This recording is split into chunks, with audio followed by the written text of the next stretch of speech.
C'est vrai que c'est la dernière étape de haute montagne, on va dire, de haute montagne de ce Giro 2015 qui aurait été encore une fois très difficile. La particularité de cette étape est surtout la grosse difficulté des 50 derniers kilomètres, puisque dans les 50 derniers kilomètres, on va avoir à franchir le col de la Finestre, qui est très très difficile, c'est un des plus difficiles. Il fait 18 km avec les 10 premiers kilomètres très sinueux, sur une route très étroite.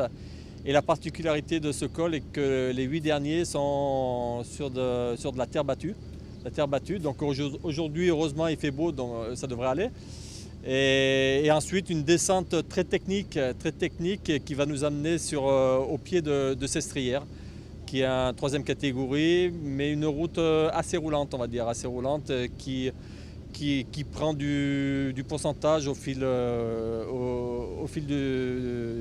des mètres. Alors, le col de la Finestre, vous l'aviez déjà rencontré, vous avez un avis sur lui, hein? Oui, le col de la Finestre, on l'avait monté, il me semble, en 2011. Et c'est vrai qu'il avait fait du dégât. Hein. Donc on va voir, je pense qu'aujourd'hui, de toute façon, il va encore faire du dégât.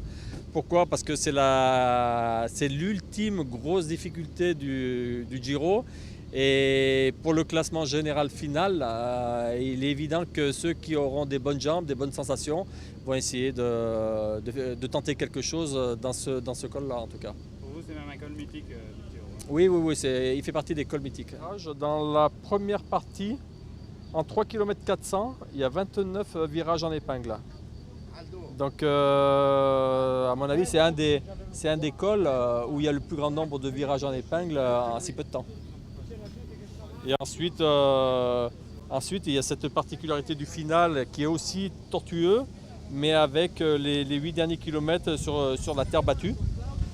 C'est la terre qui est pas trop pénalisante, hein, surtout si c'est sec, mais qui n'a pas le même rendement évidemment que si ça serait du bitume.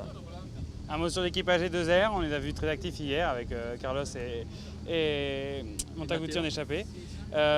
Aujourd'hui, quel va être le plan? C'est la dernière opportunité finalement aujourd'hui. C'est la dernière opportunité, tout à fait. Après, c'est vrai que, encore une fois, c'est la tête et les jambes qui vont parler aujourd'hui, hein.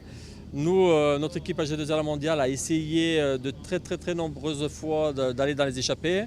On y est parvenu sans arriver à décrocher un succès d'étape. On va encore essayer aujourd'hui. De toute façon, on n'a pas d'autre solution que d'essayer. On a les coureurs qui sont très motivés, donc on va encore essayer aujourd'hui. Les leaders laisseront partir aujourd'hui ou comme hier, ça va s'expliquer entre eux? Moi j'ai peur quand même qu'aujourd'hui ça soit très difficile pour que l'échappée aille au bout. Je pense que ça risque d'être très difficile. Pourquoi? Parce que je pense que on va dire les coureurs qui font partie des 12 meilleurs au classement général vont tenter quelque chose, notamment ceux qui auront des bonnes jambes. Vous pensez que Alberto Contador va vouloir gagner son étape? Il n'en a toujours pas gagné pour l'instant. Oui, je pense qu'il va vouloir gagner son étape et je pense qu'il en est capable. Un petit dernier mot sur ce Giro justement. Beaucoup de coureurs le décrivent comme peut-être un des plus durs grands tours de ces dernières années, hein. Non, moi je pense pas, non, je pense pas que ce soit un des plus grands tours. Une chose est sûre, il a été animé. Alors c'est vrai que c'est sûrement un des tours d'Italie qui a été le plus animé depuis le départ, ça sûrement.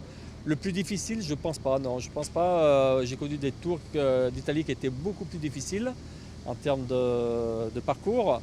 En termes de conditions climatiques aussi, notamment dans la haute montagne. Mais c'est vrai que c'est un tour qui va rester quand même gravé dans la mesure où déjà dès la fin de la première semaine, il y avait des gros écarts.